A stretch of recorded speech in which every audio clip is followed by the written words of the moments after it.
to your Wednesday Word Now Storytime with Miss Emily Ann. We are going to continue in the Children's Bible where we left off. As you remember, when we left off, we were on wrestling with God. And that was Jacob. One could also call it wrestling if one were fun. So the next step in Jacob's story is returning to Bethel. Genesis 35 through 36. You can see Jacob and his large family. So we've got the story. Without further ado. God spoke to Jacob and told him to go to Bethel. So Jacob traveled with his family and servants to Bethel, where he built an altar to God to thank him for his mercy. When they left Bethel, Rachel, who was pregnant for the second time, went into labor, but things did not go smoothly. Before she breathed her last breath, Rachel saw her lovely baby boy and named him Ben-Oni, although his father called him Benjamin. Jacob was heartbroken and built a pillar over her tomb. And that, I think, is the pillar in the picture, like a gravestone. Now Jacob had 12 sons, the sons of Leah, who were Reuben, Simeon, Levi, Judah, Issachar, and Zebulun. Joseph and Benjamin, who were the sons of Rachel. Dan and Naphtali, who were the sons of Rachel's maidservant. And Gad and Asher, who were the sons of Leah's maidservant. You can see there is Joseph, all medium grown up. He's probably a teenager in that picture. And there's the other 11. And this, I believe, is hay. Alright, Genesis 37. Jacob lived in Canaan. He had 12 sons, but Joseph was his favorite, for he was the first son of Rachel, whom Jacob had loved above all his other wives.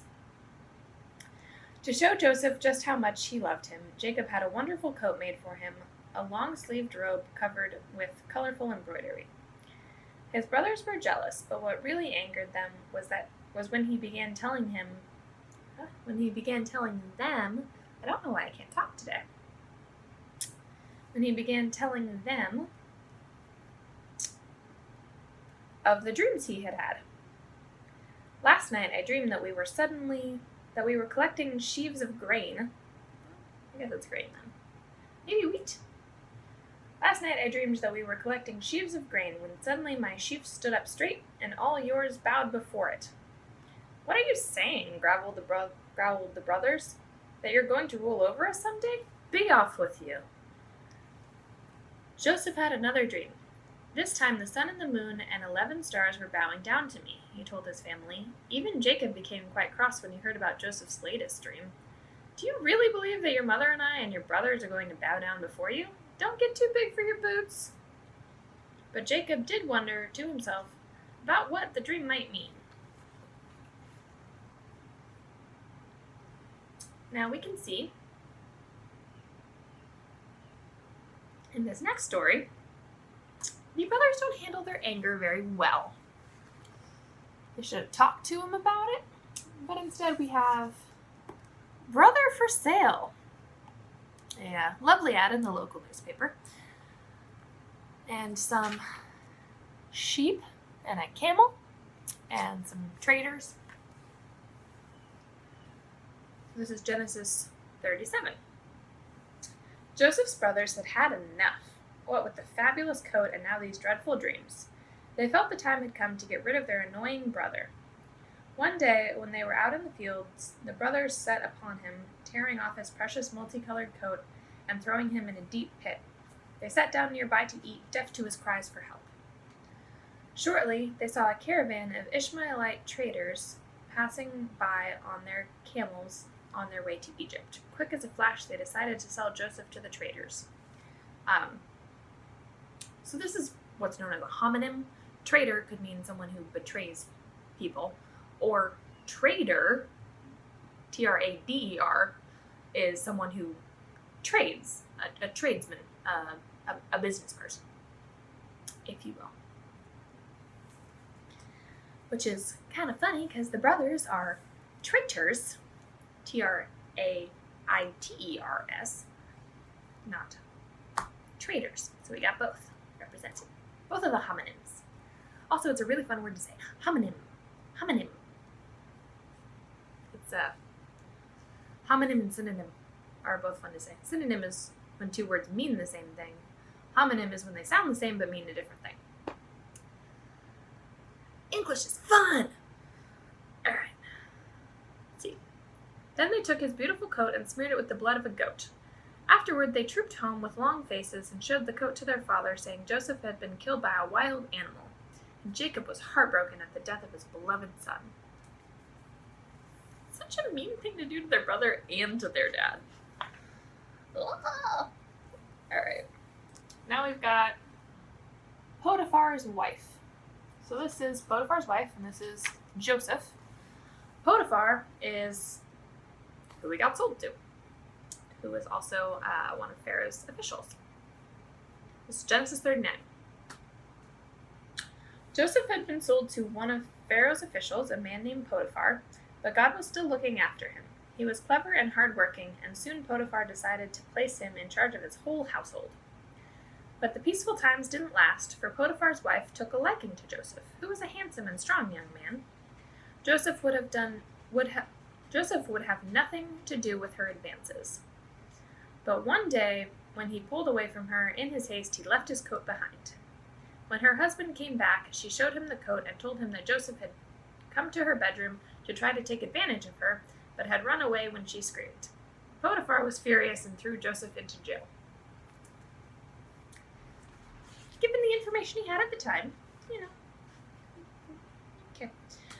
Alright. So that was a weird note to end on. But we're, luckily, moving on to our Hebrew word of the week. Hebrew's fun, too.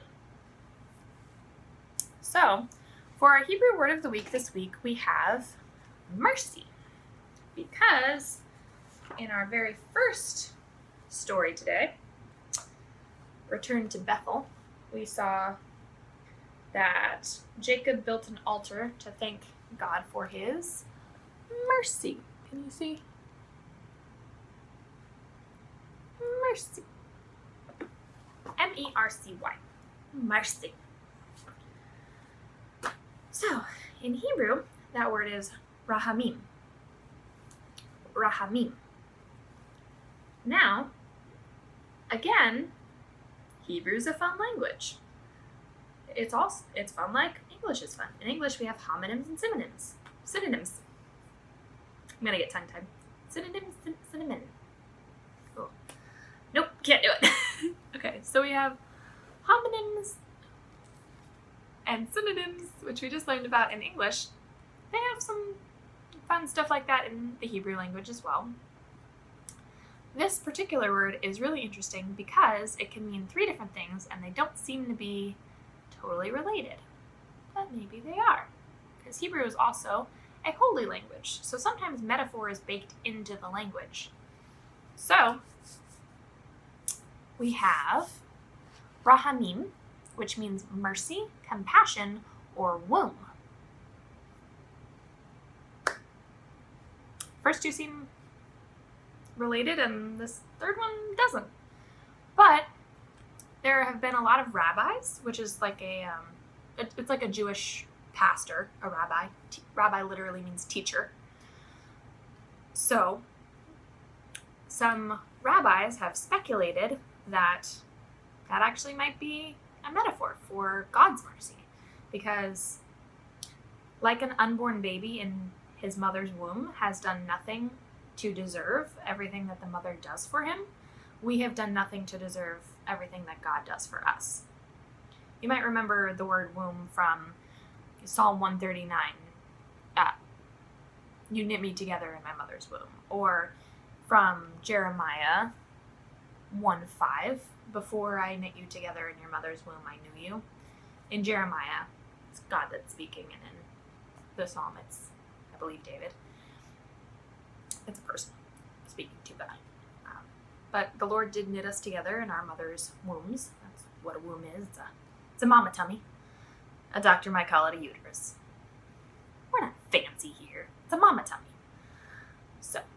that's what some Hebrew scholars and rabbis have speculated, is that in the language is baked this beautiful metaphor for how God has mercy on us, not because we've done anything to deserve it, but because we're his children, because he loves us, because we're his.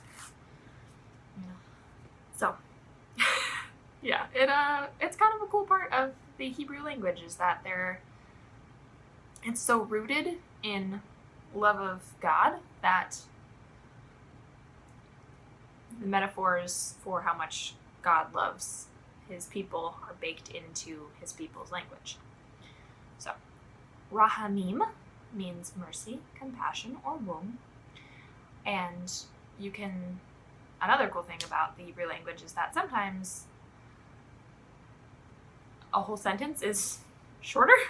So, Rahim is have mercy.